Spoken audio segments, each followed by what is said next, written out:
1353 সালে তো তখন ছিল আপনার জোরদার জমিদার, তাদের বিরুদ্ধে ছিল তেভাগা আন্দোলন। যে তেভাগা চেয়েছিল চাষিরা, সেটা দিতে চাইছিল না জোরদাররা, তার জমিদাররা দিতে চাইছিল না, তার বিরুদ্ধেই আন্দোলনটা আমাদের মূলত হয়েছিল, গড়ে উঠেছিল। আর বিশেষ করে অবশ্য বামপন্থীদের উপরে ভরসা রাখছে মানুষরা। ভুল যে বুঝেছিল সেই ভুলটা মানুষের ভেঙে যাচ্ছে।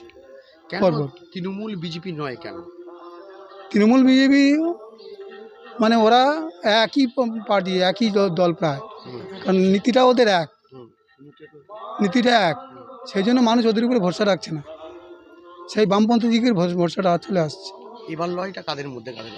এবার লড়াইটা ত্রিমুখী লড়াই হবে, এটা বলার অপেক্ষা রাখে না, হবে। হ্যাঁ, তৃণমূল আর সিপিএমের মধ্যে প্রথম, তৃণমূল, সিপিএম এবং বিজেপি।